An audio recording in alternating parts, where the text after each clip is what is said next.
शिवसेनेच्या राजकारणात अजून एक मोठा स्फोट घडलेला आहे. नागपूरच्या अधिवेशनामध्ये कॅमेऱ्याने पकडलेली एक छोटी भेट आणि आता महाराष्ट्राच्या राजकारणात मोठं वादळ उठत आहे. भास्कर जाधव आणि प्रताप सरनाईक हे दोन नेते भेटले आणि राज्यभरामध्ये चर्चा सुरू झाली. ऑपरेशन टायगरचा पुढचा टप्पा सुरू झाला आहे का, असा प्रश्न जरी आपल्याला उद्भवला असला तरी उद्धव ठाकरेंना मोठा झटका बसणार का आणि शिंदे गट पुन्हा कसा खेचतोय ठाकरे गटाचे नेते? पुढचं सत्य तुम्ही ऐकून थक्क व्हाल. व्हिडिओ पूर्ण ऐका, कारण शेवटी मी सांगणार आहे या भेटीचं महाराष्ट्रावर होणारा खरा राजकीय काय परिणाम. नमस्कार मंडळी, मी राज आणि तुम्ही बघत आहात राजतक मराठी. तर मंडळी, आपण बोलणार आहोत आज त्या घडामोडीबद्दल जी सध्या संपूर्ण महाराष्ट्रामध्ये ट्रेंडिंग होत आहे, व्हायरल होत आहे. होय मंडळी, नागपूरच्या अधिवेशनात झालेली छोटीशी भेट, पण तिच्या भोवती उभा राहिलेल्या मोठ्या राजकीय प्रश्नांनी वातावरण तापलेलं आहे. होय मंडळी, शिंदे गटाचे मंत्री प्रताप सरनाईक आणि ठाकरे गटाचे ज्येष्ठ नेते भास्कर जाधव हे दोघे भेटले आणि सोशल मीडिया पेटला. ही भेट साधी होती का, की तिच्या मागे राजकीय हालचाली सुरू आहेत? चला तर मग सुरू करूया आजच्या या सविस्तर रिपोर्टमध्ये नेमकं काय भानगड आहे. तर ठिकाण होतं विधान भवन, नागपूर. वातावरण अधिवेशनामुळे तापलेलं अगोदरच होतं आणि पत्रकारांची नजर सर्वत्र होती. अचानक दोन्ही नेते समोरासमोर आले. काही सेकंदातच बोलणं आणि कॅमेऱ्यामध्ये तो क्षण पकडला गेला. त्यानंतर व्हिडिओ व्हायरल झाला आणि सुरू झाल्या चर्चा. ऑपरेशन टायगर सुरू आहे का? कारण गेल्या काही दिवसापासून ठाकरे गटात नाराजीची चर्चा सतत रंगत आहे आणि त्यातच जाधव यांना विरोधी पक्ष नेतेपद नाकारल्याच्या बातम्या देखील येत होत्या.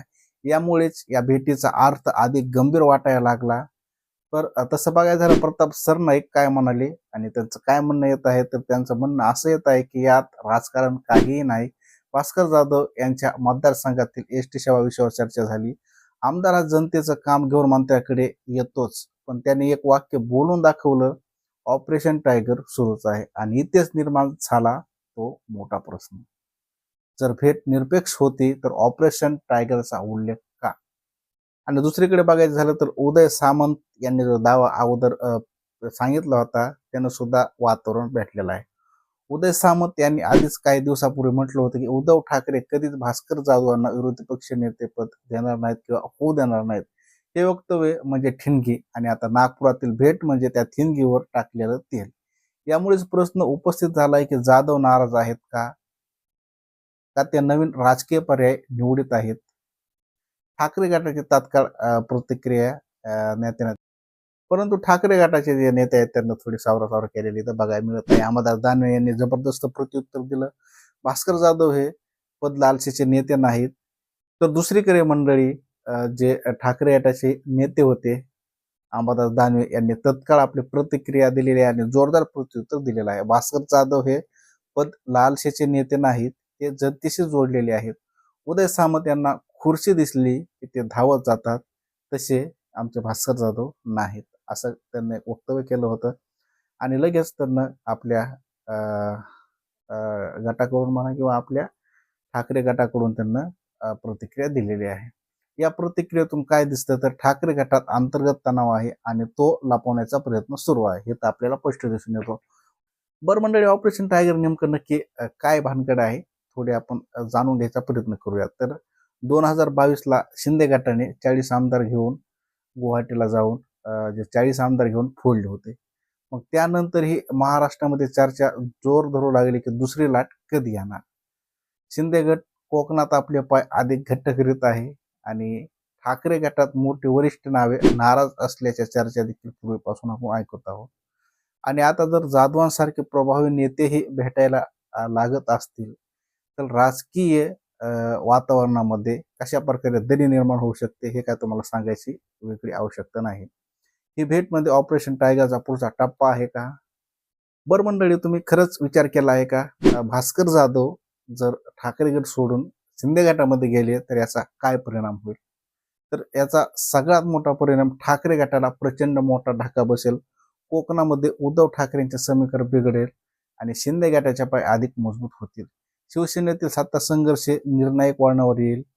असे एक नाही तर अनेक जे फायदे आहेत ते शिंदे गटाला होतील, परंतु ठाकरे गटाला मात्र मोठ्या प्रमाणामध्ये धक्का बसेल आणि जे मतदार आहे ते पण कुठंतरी त्यांचं कमीच होईल. शिवसेनेतील सत्ता संघर्ष अजूनही संपलेला नाही. आजची स्थिती बघायचं गेलं तर शिंदे गट सत्ता आहे, मंत्रिपदे आहेत आणि त्यांची ताकद देखील आहे शिंदे गटामध्ये. आणि ठाकरे गटाचं कसं आहे, कमी आमदार संख्या पण आहे आणि नेतृत्व टिकवण्याची धडपड सुरूच आहे. या दोघांच्या लढाईमध्ये प्रत्येक छोटी हालचाल ही मोठे संकेत देते. नागपूरमधील भेट ही तसंच काही एक संकेत आतल्या आत काही मोठं चाललंय का? तर मंडळी, सूत्रांनुसार ही फक्त भेट नाही तर शिवसेनेतील पुढच्या सत्ता संघर्षाचा ट्रेलर आहे. मंडळी, येणाऱ्या काळात काही सुद्धा होऊ शकतं. खरा विचार करायचा झालं तर काही मोठे नेते देखील बाजू बदलू शकतात. विरोधी पक्षनेते पदाचा मुद्दा तापेल आणि उद्धव ठाकरे यांच्याकडून मोठी घोषणा येऊ शकते. शिंदे गट आणखी काही नेते जोडण्याचा प्रयत्न करणार. कोकणातील समीकरण पूर्ण बदलू शकते. पुढच्या 10 दिवसामध्ये काय काय होऊ शकतं हे आपण तर बघितलेलंच आहे.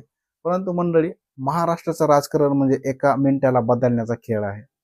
भास्कर जाधव आणि प्रताप सरनाईक यांच्या भेटीने शिवसेनेतील संघर्ष पुन्हा चव्हाट्यावर आणलेला आहे. आणि ही भेट खरंच साधी होती, ऑपरेशन टायगरचा पुढचा टप्पा होता. हे पुढील काही दिवसात आपल्याला स्पष्ट होईलच. पण एक गोष्ट नक्की आहे, शिवसेनेतील सत्ता संघर्ष अजूनही संपलेला नाही. आता तर तो आणखी तीव्र झालेला आहे.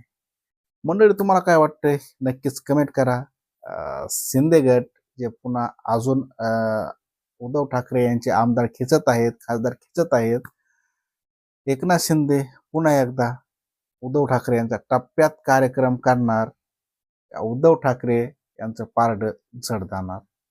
किंवा भास्कर जाधव हे यांना जर विरोधी पक्षनेतेपद नाही भेटलं तर ते एकनाथ शिंदे गटामध्ये जाणार का?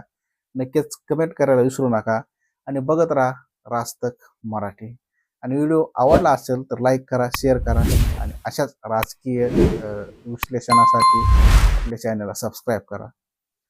तर मंडळी, पुन्हा भेटूया अशाच एका नवीन व्हिडिओमध्ये. तोपर्यंत जय हिंद, जय महाराष्ट्र.